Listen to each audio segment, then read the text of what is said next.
Hello students, my name is Himanshu Kaushik and I am here on your YouTube channel परीक्षा गुरु।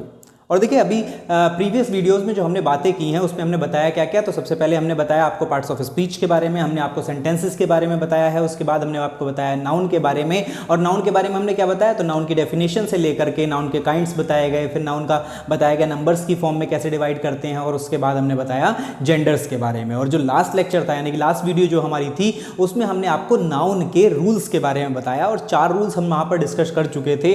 कौन कौन से rules? तो हमने सबसे पहला रूल बताया कि कुछ नाउन ऐसे हुआ करते हैं जो हमेशा सिंगुलर ही इस्तेमाल किए जाते हैं, यानी कि उनका प्लूरल नहीं बनाया करते, यानी एस या ईएस लगा करके उनका प्लूरल नहीं बनाया करते। तो फिर कैसे बनाया करते हैं? तो हमने बताया 2 शब्द की या तो पीस लगा दो या पीस ऑफ लगा दो और उसका प्लूरल बनाया जा सकता है। ठीक है, जैसे एडवाइसेस आया तो एडवाइसेस नहीं हुआ करता, एडवाइस का प्लूरल अगर हमें बनाना भी है, यूज करना भी है, तो वहां पे पीस ऑफ एडवाइस करके हम इस्तेमाल कर सकते हैं। ठीक है, उसके बाद फिर हमने दूसरा रूल बताया। दूसरे रूल में बताया कि जैसे कुछ नाउन हमेशा सिंगुलर होते हैं ना, उसी प्रकार कुछ नाउन हमेशा प्लूरल होते हैं, यानी कि वो कभी भी जैसे उनमें एस लगा हुआ है तो एस हटा करके उनका सिंगुलर नहीं बनाएंगे। क्यों? क्योंकि जब हम एस लगा करके नाउन का प्लूरल बनाते हैं तो बहुत से नाउन का मीनिंग चेंज हो जाया करता है। जैसे जैसे मान लिया कि नाउन आया एडवाइस, तो एडवाइस का मतलब हुआ करता है सलाह, और एडवाइसेस अगर उसको कर दिया एस लगा के उसका प्लूरल बना दिया तो वहां पर उसका मतलब हो जाया करता है क्या?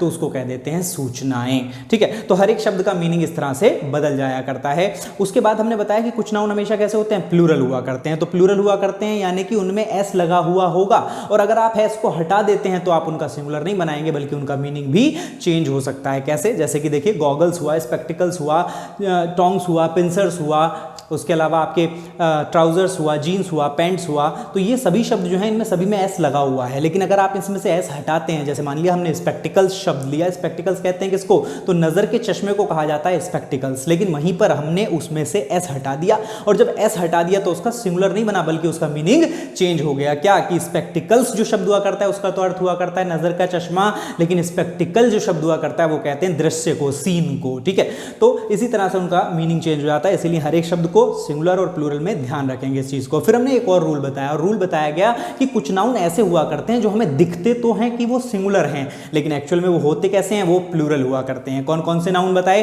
तो बताया पुलिस बताया, कैटल बताया, इन्फेंट्री बताया, जेंट्री बताया, कावलरी बताया। तो ऐसे सभी शब्द हुआ करते हैं जिनमें कि आपको देखेंगे क्या देखने में लगेंगे कि सिंगुलर है। जैसे पुलिस, पुलिस ऐसा लग रहा है जैसे सिंगुलर है, लेकिन वो सिंगुलर होता नहीं है, एक्चुअल में होता है क्या? प्लूरल हुआ करता है। उसके अलावा एक और रूल हमने बताया था कि कुछ सब्जेक्ट्स होते हैं जैसे mathematics, physics, civics, economics, politics, ये जो सब्जेक्ट्स होते हैं, सब्जेक्ट्स ही नहीं बल्कि जिन शब्दों के अंत में एस आ रहा हो, तो ऐसा डेफिनेट ना माने कि अगर अंत में एस आ रहा है तो वो प्लूरल ही होगा।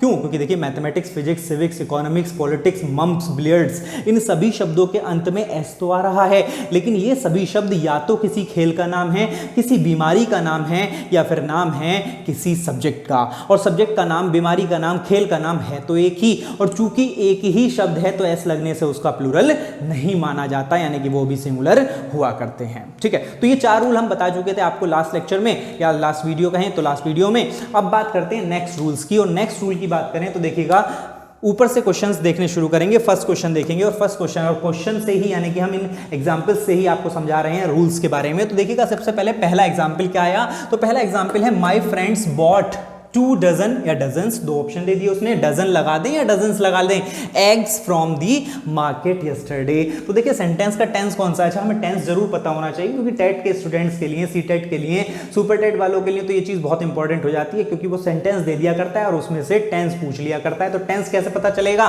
तो देखिए टेंस पता करने के तरीके हुआ करते हैं मात्र 2, हेल्पिंग वर्ब से या मेन वर्ब से। तो पहले तो चेक कर लो सेंटेंस में हेल्पिंग वर्ब है या नहीं। तो हेल्पिंग वर्ब कौन सी होती है भाई, ये भी हमें पता होना चाहिए। तो देखिए जब वर्ब का चैप्टर हम कराएंगे वर्ब की वीडियो तो हम उसमें भी ये बात बताएंगे, लेकिन अभी भी बता देते हैं। तो हेल्पिंग वर्ब कौन कौन सी होती हैं? तो is, am, are, was, were, has, have, had, do, does, did, ये सभी जो हुआ करती हैं हेल्पिंग वर्ब हुआ करती हैं। इसके अलावा मॉडल ऑक्सिलरीज जो होती हैं वो भी हेल्पिंग वर्ब में आती हैं। कौन कौन सी? तो will, would, shall, should, can, could, may, might, must, need, dare, use to और ऑट टू, ये सभी 24 हुआ करती हैं, और ये 24 की 24 हेल्पिंग वर्ब होती हैं। लेकिन हमने देखा कि इन 24 में से कोई सी भी यहां पर इस्तेमाल नहीं हुई है, यानी कि ये सेंटेंस कैसा हो जाएगा?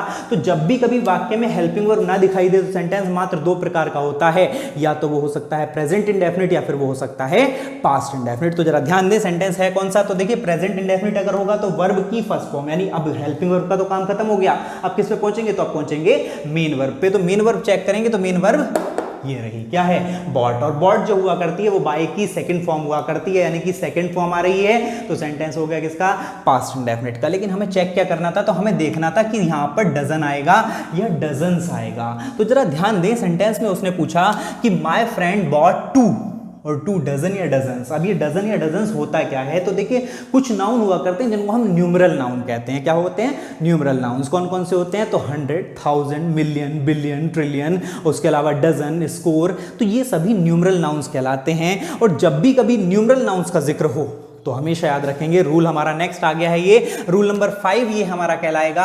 और 5वां रूल जो है वो क्या है कि जब भी कभी ये न्यूमरल नाउन्स इस्तेमाल हुए हों और इनसे पहले कोई निश्चित संख्या लिख दी गई हो, क्या लिख दिया गया हो, कोई डेफिनेट नंबर लिख दिया गया हो, तो इनमें एस नहीं लगाया करते, यानी इनको एज अ सिंगुलर इस्तेमाल करते हैं। तो वही तो गलती है यहां पर। क्या चीज है, तो भैया यहां पर 2 दे रखा है और 2 एक नंबर है, यानी एक संख्या है, तो डेफिनेट नंबर दे दिया, इसीलिए यहां पर आंसर क्या हो जाना चाहिए, डजन हो जाना चाहिए, DOZEN। उसमें एस नहीं लगाएंगे। तो एस लगाएंगे कब, तो एस तब लगा सकते हैं जब इनसे पहले कोई संख्या नहीं दी हुई हो, यानी कि अगर इससे पहले कोई संख्या नहीं दी हुई होती, 2 नहीं दिया हुआ होता, तो वहां पे क्या करते, तो वहां पे डजन्स लगाते। यानी कि रूल क्या बन गया, तो रूल ये बन गया कि न्यूमरल नाउन अगर कहीं पर दिए गए हैं और उनसे पहले कोई डेफिनेट नंबर दिया गया है, तो उनमें एस लगा के उनका प्लूरल नहीं बनाते, उनको हमेशा सिंगुलर ही इस्तेमाल किया जाता है। क्लियर, चलिए, तो ये है आज तक की बात हो गई। अब अगली बात पे चलते हैं और अगला देखेंगे। तो अगला सेंटेंस आया कि Sachin scored 1000 of runs in the course of his career, यानी कि अपने पूरे जो करियर में सचिन ने जो है 1000 यानी हजारों रन बनाए। अब यहां पर हमें दिखाई क्या दिया, सेंटेंस में वही फिर से आ गया, क्या आ गया, 1000 आ गया। और 1000 के बारे में हमने अभी अभी बताया क्या होता है, वो न्यूमरल नाउन होता है, यानी कि 100, मिलियन, 1000 ये सभी जो होते हैं क्या होते हैं, न्यूमरल नाउन होते हैं। और न्यूमरल नाउन का रूल क्या बताया, तो रूल ये बताया कि यदि इससे पहले कोई निश्चित संख्या लिखी हो तो इसमें एस नहीं लगाएंगे, लेकिन अगर संख्या लिखी हो तो नहीं लगाएंगे, लेकिन अगर नहीं लिखी हो तो फिर क्या करेंगे, तो लगाना ही पड़ेगा। और वही गलती यहां पर हो गई, यहां पर इनसे गलती क्या हो गई कि यहां पर 1000 नहीं आएगा, तो फिर आएगा क्या, तो आएगा यहां पर thousands आएगा। क्या आएगा, thousands आएगा, यानी Sachin scored thousands of runs in the course of his career. ठीक है, अच्छा ये वाले टेंस कौन सा था, तो इसका टेंस भी था पास्ट इंडेफिनिट, क्योंकि यहां पर भी हेल्पिंग वर्ब नहीं है और मेन वर्ब की सेकंड फॉर्म लग रही है। चलिए आगे की बात करते हैं और अगला देखेंगे, यानी कि दो एग्जाम्पल हमने देख लिए और दोनों के दोनों एग्जाम्पल थे रूल नंबर 5 से। और रूल नंबर 5 क्या कि न्यूमरल नाउन से पहले अगर डेफिनेट नंबर लिखा हो तो उनमें एस नहीं लगेगा, और नहीं लिखा हो तो एस जरूर लगेगा। क्लियर, अब अगली बात करते हैं, देखेंगे।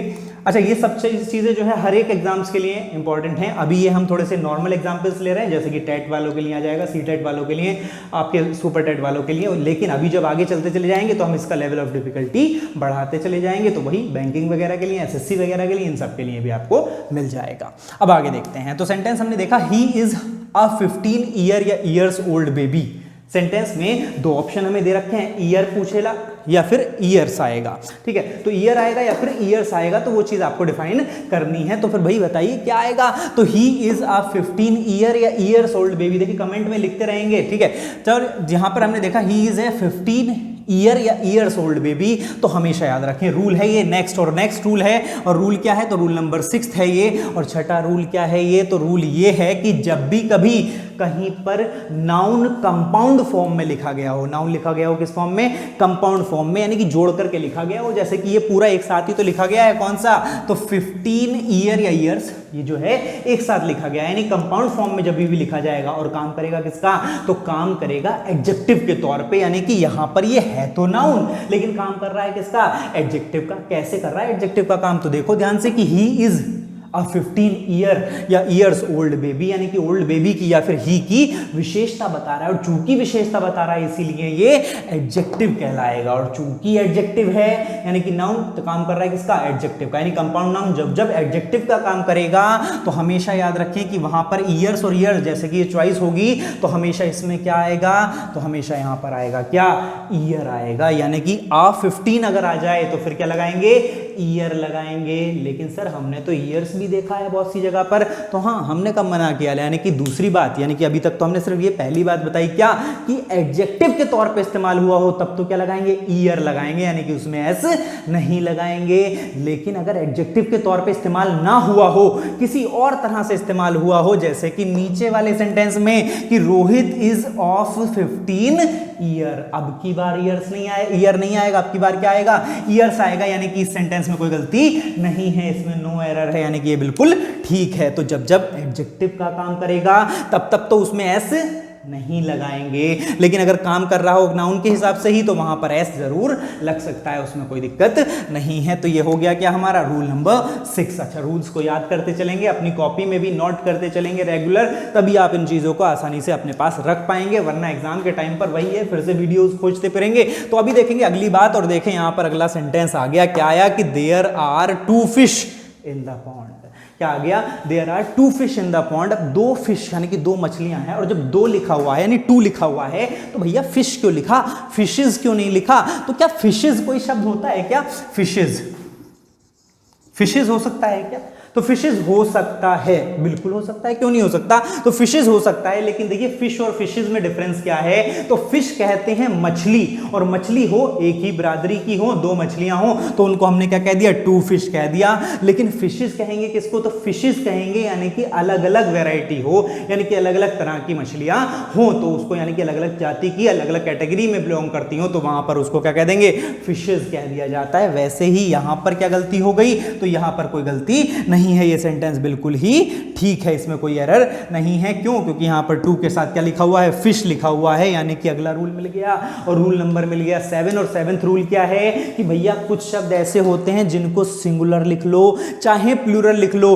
लिखे एक ही तरह से जाएंगे, यानी कि इसको हम अगर 2 ना होता तो भी फिश लिखते, 1 होता तो भी फिश लिखते, और 2 है तो भी फिश ही लिख रहे हैं। उसी प्रकार से कुछ शब्द हुआ करते हैं जिनको सिंगुलर लिखो या प्लूरल लिखो वो हमेशा एक ही तरह से लिखे जाएंगे। कौन कौन से शब्द, तो जैसे फिश हुआ, जैसे शीप हुआ, जैसे एयरक्राफ्ट हुआ, जैसे सैल्मन हुआ, ठीक है। तो ये सभी शब्द हुआ करते हैं जो कि सिंगुलर और प्लूरल एक ही तरह से लिखे जाते हैं। फिश हुआ, शीप हुआ, डियर हुआ, ठीक है, वो सभी शब्द इसमें कैसे लिखे जाएंगे, सिंगुलर और प्लूरल एक ही तरह से लिखे जाया करते हैं। क्लियर, तो बात समझ में आई। तो ये हमारा कौन सा है, तो ये हमारा है रूल नंबर 7। ठीक, अगले सेंटेंस पे चलते हैं। तो अगला सेंटेंस हमने देखा, अब अगला सेंटेंस जो हमने अभी भी बताया था ना, वही चीज आ गई, कौन सी, फिशेज वाली आ गई। वैसा एग्जांपल आ गया, क्या आ गया, there are many fishes in the pond. अब मैनी फिशेज आ गया, तो बहुत सारी हैं और मछलियां हैं, और मछलियां यानी कि अलग अलग प्रकार की मछलियां हैं, जैसे अलग अलग नाम होते हैं ना मछलियों के, तो वही है, अलग अलग प्रकार की मछलियां हैं, तो इसीलिए वहां पर क्या लगा दिया,